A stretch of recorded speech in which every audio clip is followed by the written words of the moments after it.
Rebecca Lee Crumpler. Rebecca Lee Crumpler was the first African-American woman in the United States to become a doctor.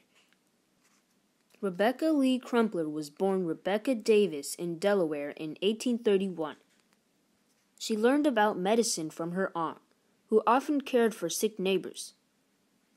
In school, Rebecca was described as a special student in mathematics.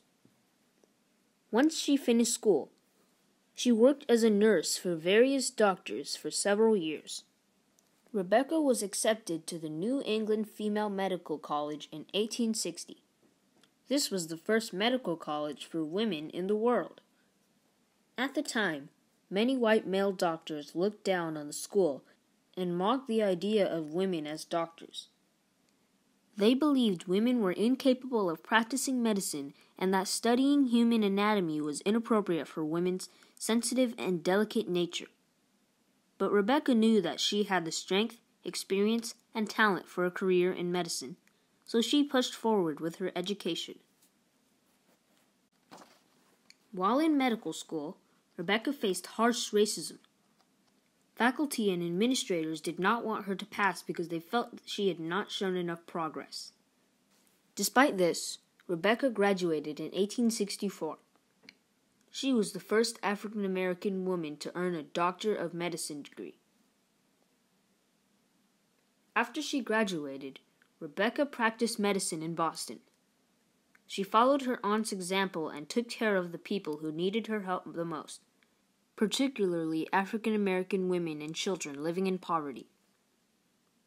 In 1865, after the Civil War, she moved to Virginia, where she worked for the Freedom's Bureau providing medical care to newly freed slaves.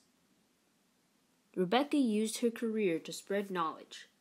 In 1863, she published A Book of Medical Discourses.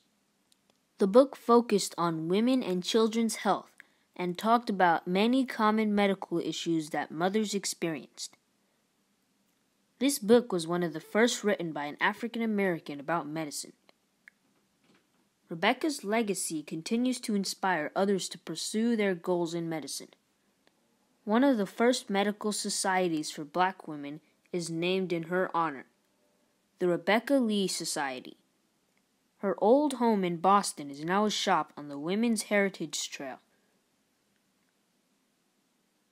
It may be well to state here that, having been reared by a kind aunt in Pennsylvania, whose usefulness with the sick was continually sought, I early conceived a liking for, and sought every opportunity to relieve the sufferings of others. Explore more. Search online or at your local library to learn about the first African American nurse, Mary Eliza Mahoney, and other early pioneers in medicine.